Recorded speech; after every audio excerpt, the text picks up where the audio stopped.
Hey there, everyone. It's Jacob here, and I owe you a RV comparison video. And initially, I thought all I was going to do is look at the differences from something like my used Dolphin here, Finn, to a brand new motorhome, and just see what all kinds of amazing innovations and features you'd find if you went and spent the big time dollars on a brand new one. Well, when I dove into that, I actually took quite a bit of research and looked at several of the main big manufacturers of Class A motorhomes, and and looked real hard at the design and specifications and features and all that. And I was shocked to find out how little has changed in 20 years if you compare this RV Finn to a brand new Class A gas-powered motorhome. It is actually shocking, to the point where you could take, if you could manufacture this RV brand new, National Dolphin LX, and all you did was change the colors and the front end fiberglass to look more modern, it would be competitive still. It's pretty crazy. I mean, right down, same engine, same everything. I mean, it is amazing how little has changed. So with that, my video has changed. What I thought I was going to do, I'm not doing exactly the same. So yeah, there are some innovations with the new ones that we're going to talk about. There's some things that are coming up in the near future that are definitely worth talking about. But really, what this video is a analysis of what is the best way to spend your money, and it will vary for every person, has different needs. But what are the benefits of buying newer versus used, and how used, and that kind of thing. So that type of information is seemingly a lot more valuable than the actual differences, because there really aren't significant differences. I mean, as far as the actual living experience, like being in the motorhome, living in it, and so forth, the amenities in it, that has changed very little. So you can be comfortable and have the same experience. It's the ownership experience that's going to be different, and some conveniences. So anyway, that's what we're going to talk about. Also, I will tell you one thing that is shocking that I found, and that is that there is a new technology that has emerged and become transformational to RVs that none of the new manufacturers are including as an option. And so that's something we're going to talk about. What new technology is strangely lacking that should be there? I don't understand why it isn't. So that's interesting. And also in my research, I did discover a one manufacturer that is doing a Class A motorhome that kind of seems to me to be head and shoulders above the others, as you know, at least in the things I look for. So, so I have a pick that I'll give you, manufacturer and even model. I'll give you a manufacturer and model number that is a standout among the new ones, and then hence even probably the used ones too. I have to. I still actually need to double check how long this exact model's been in production, but yeah, I'll give you a good pick also at the end of this video. So that's what we're doing today. It's going to be interesting. There's a lot of information, and let's put it together and do it. A new place, a new home, for a while, let me feel alive. Nothing to hold me back, take my time, just enjoy the ride.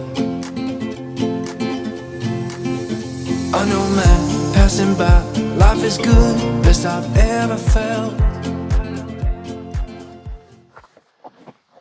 So as I started looking at what innovations have come to the Class A motorhome industry in the last 20 years, and I told you that it hasn't changed substantially. There are some interesting things. And what I found first and foremost is that in the 2000s, which, so 2024 is your newest, motorhome model coming out. In the 2000s, the features that you see standard today were actually pretty rare. And so from a lot of 2000 motorhomes, it is a pretty substantial difference. For instance, Bounder, the Fleetwood Bounder is a hugely popular RV for a long, long time. And in the 2000s, a bounder compared to a 2024 from a 2004 is pretty significant difference.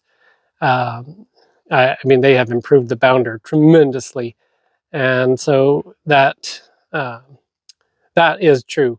But there were RVs in the 2000s that were built similar to how they build them today, and by that I mean with the quality, with the chassis, with the full body paint, with the number of slides, the floor plans, um, that that you could find in the 2000s on a few models, and the Dolphin, National Dolphin specifically, kind of stood out in that year, which is why we picked one and found it and bought it. But yeah, so National Dolphins were built to the quality of a diesel pusher. Back in the 2000s, you wanted a quality RV with full paint, a really nice thing. You bought a diesel pusher.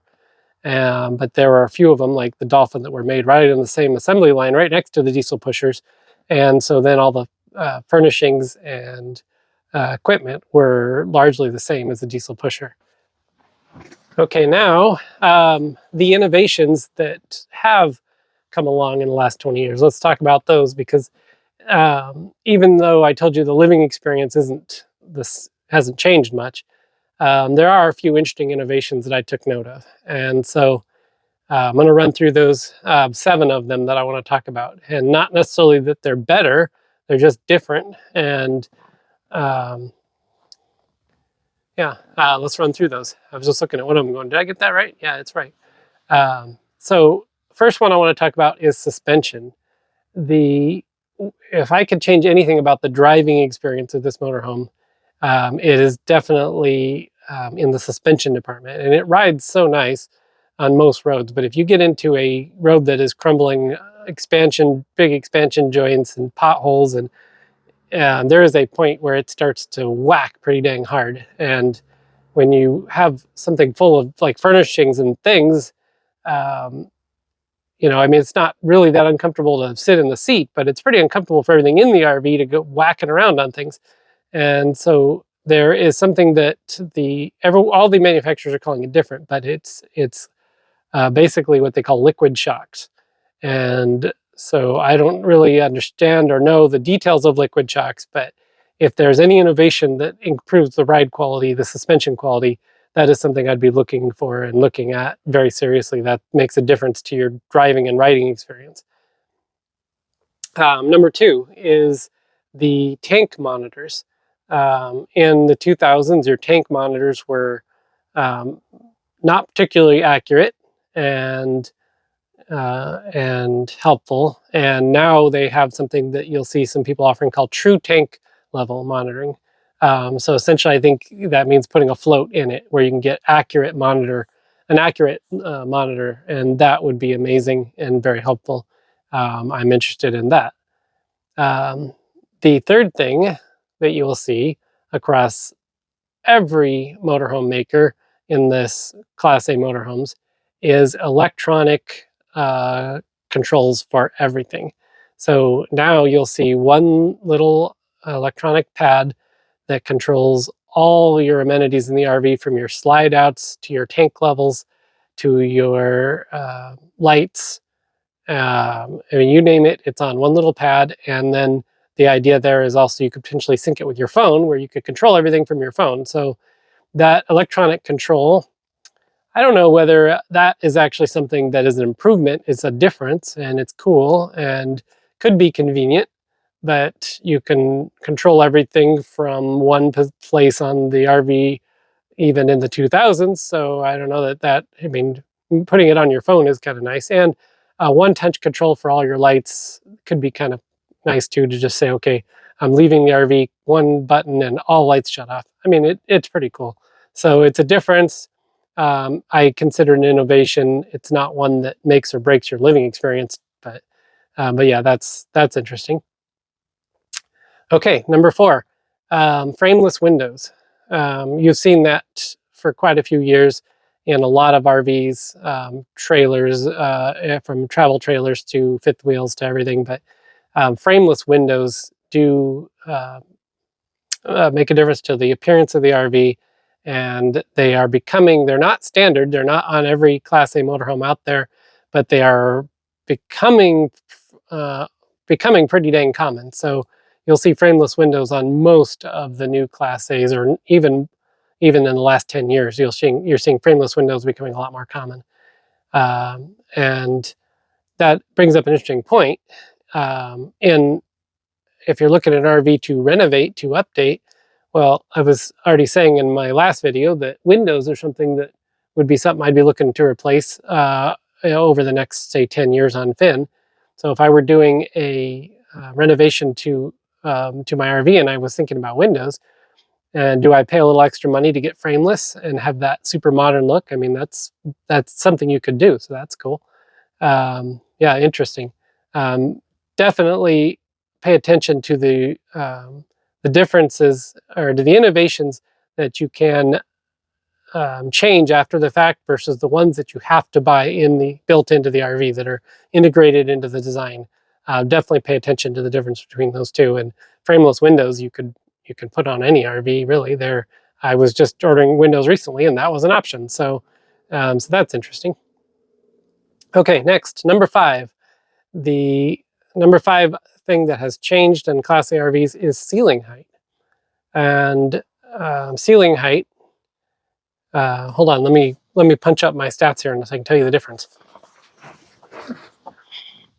Okay, so oh yeah, ceiling height. So I got my stats pulled up here, and ceiling height has increased from 6'7" to 7 feet across the board. Every RV I looked at is now gone to 7-foot interior ceilings, and I didn't look at all the stats for 2000s RVs. That's a little harder for me to get hold of, but I looked at the National Dolphin, obviously, because I can measure it, and I have the original marketing for it, and I measure this RV at 6'7", so there's 5 inches higher ceiling on the new motorhomes. And ceiling height to me is definitely changes the feel of the interior of the RV. The higher the ceiling gets, the more spacious it feels. Now, it also means there's more air. You need more BTUs of cooling and heating, so it's not all benefit, but then it gives you more flexibility on window positioning. It allows you to make the slide outs a little taller. I mean, that is something that I think if you walked into Finn and you walked into a brand new motorhome, you would sense the difference in height for sure. And that translates then to roof height on the RV. The roof height on the RVs have increased about 5 inches also. And so, and in fact, that makes Finn here actually almost a foot shorter in height, because Finn forewent or avoided any roof air conditioners. And so Finn, or a national, maybe not Finn specifically, because there's covers over the hatches and there's antennas, but you could, if you had a low garage, you could, I think on paper, Finn actually is under 12 feet. Now I never try to get under anything under 13 feet, but if you had a garage with a 12-foot height, you could probably get Finn in there where you could not get any of the new Class A motorhomes in there. They're all over 12 feet. So that's just a difference there. It's a difference in usability as far as the height of the RV. It's a difference in how it feels when you're in it. But then your basement storage space and all that is pretty much unchanged.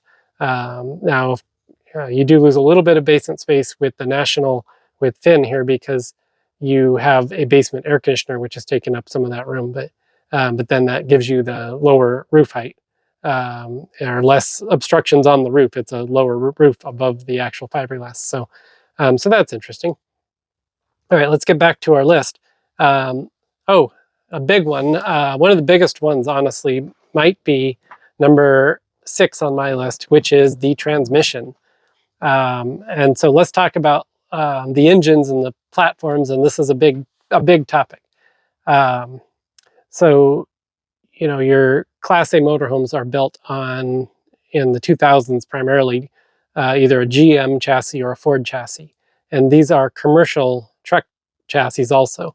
Both Ford and GM sold their chassis for motorhomes and for commercial work trucks.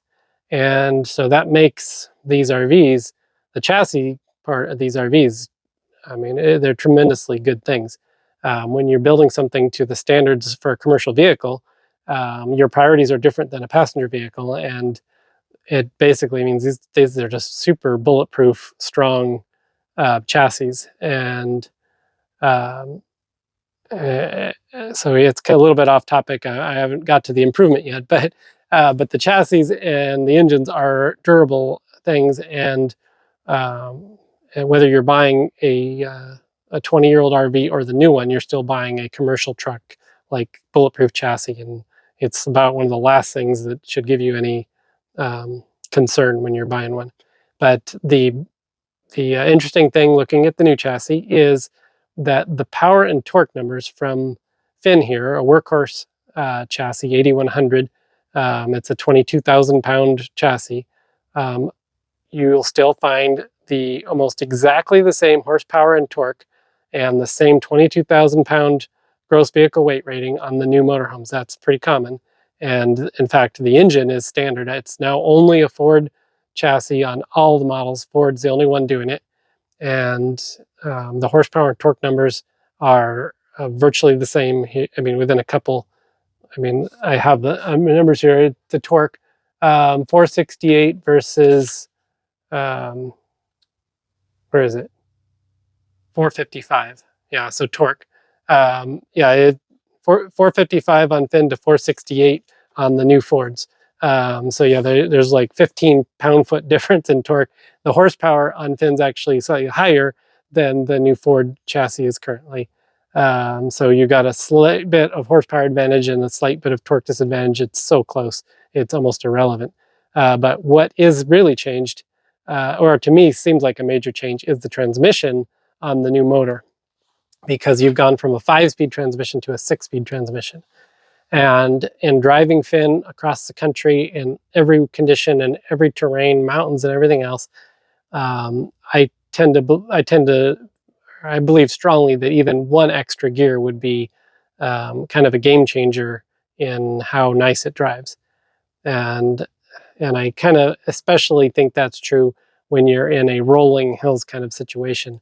I think that the way Finn has to downshift, and the abruptness of, like, the smoothness of the shift, I guess you might say, every time you're carrying a lot of weight up and down, so you roll really well down and you have to work really hard going up, even a slight grade.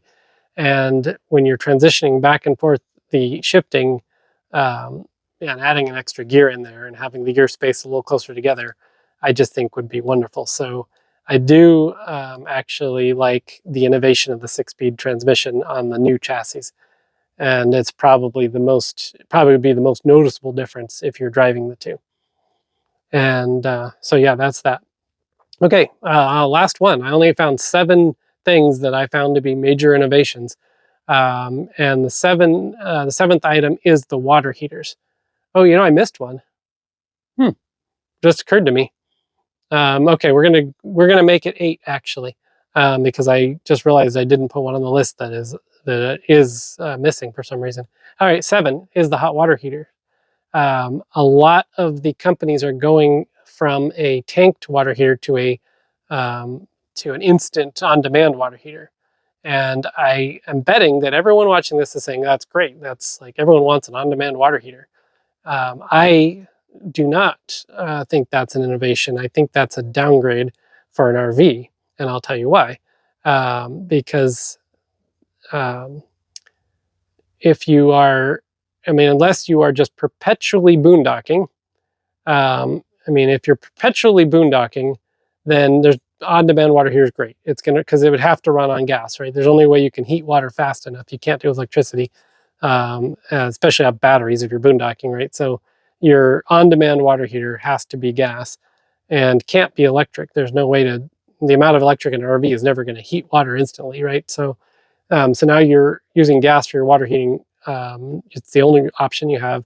And if you're boondocking, it's the only source of power that can heat water, right? Because heating water and electricity off battery power is horribly inefficient. It's not realistic for an RV right now to do that.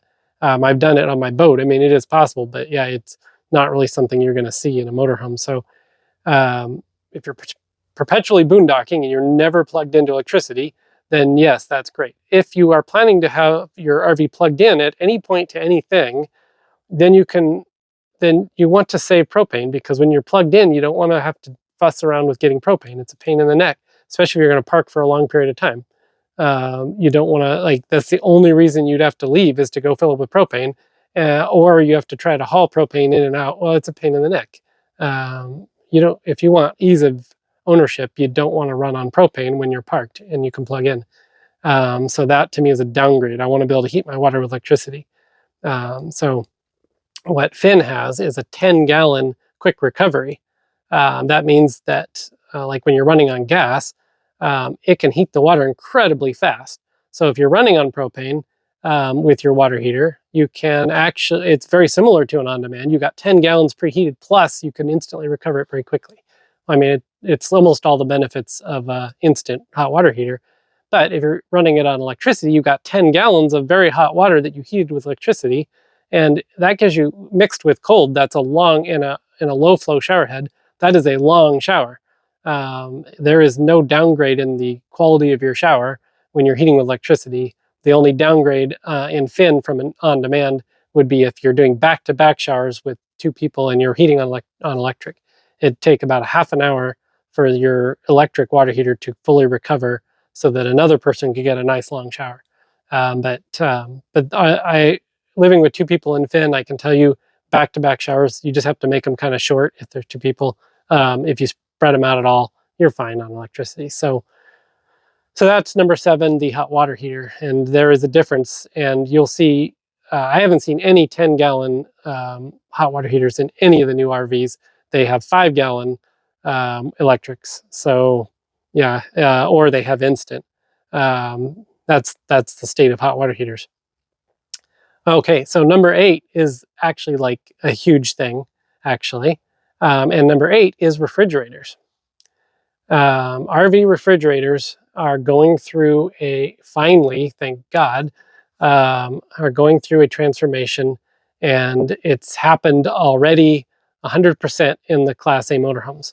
And the transition is away from the multi-function fridges that can run on propane and electricity. AC power, they can cool with AC power, and they can cool with propane. And so these dual function fridges is what we're talking about. The dual function fridges are going away, and thankfully, because they are one of the most unreliable parts of your RV over the last 20 years. If you buy an older RV, it will have a dual stage fridge, and it will probably break, and it'll probably not work very good. That is, like, just the industry has never figured out how to do a very quality job with those fridges, and they cost a freaking fortune. To replace the refrigerator in Finn with the exact same side by side dual fuel fridge is like $4,600. I mean, it is absurd. And so fridges are definitely something that we're talking about. The good news is, though, that 12-volt fridges are now just coming into to where they're common and affordable and available in all different sizes. And so 12-volt powered fridges are the only option, or not the only, but I would never go back to a propane fridge. I'm a fan of getting rid of propane in an RV completely if you can. A 12-volt fridge is brilliant, and you can buy them in all the same shapes that you could buy the old ones in. So if I were getting a used RV, which pretty much all the used RVs are going to have these, I would just assume and plan to swap that guy out with a 12-volt. And maybe not if it's working fine. Like my fridge in Finn works fine. I've had no problems with it, honestly, since I've been using it for the last 2 years. But prior to that, when my brother owned this, it was a hassle, and we just eventually got like parts swapped out, everything, to where the thing just works reliably, and has been, so thank God. But yeah, if it dies, I'm just going to get a 12-volt fridge and pop it in there. They're way less expensive, and they work better. And yeah, that's the fridges. Now, the getting back to the differences to the new motorhomes, all the new Class A's have been doing what they call residential fridges. And that is telling me that they're putting in 120 volt AC powered fridges that are like conventional household fridges. And they're doing that by putting in inverters into all the RVs. And that is something that Finn came with from the factory also. And so that is not really changed. You can get this same setup 20 years ago in a Dolphin LX.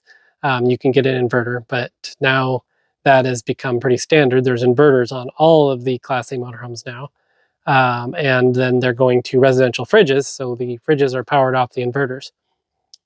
And so those are all the 8 actual improvements that have come along on the new motorhomes versus 20 years ago, what you could buy. Hey everyone, this new versus used RV situation has turned into a way bigger project than I expected. I just uncovered so much interesting information and just kind of got interested in all the research on this. And so it's dragged on so long. I'm actually have to do a 3-part video series on this, but I don't want it to interrupt my regular videos too much. So I'm trying to roll out all 3 parts pretty much together. And so look for a link here somewhere. Look for a link, or maybe I can have it roll right into the next part. I'm not sure, but I'm going to work on that. So yeah, we're going to do a 3-part series.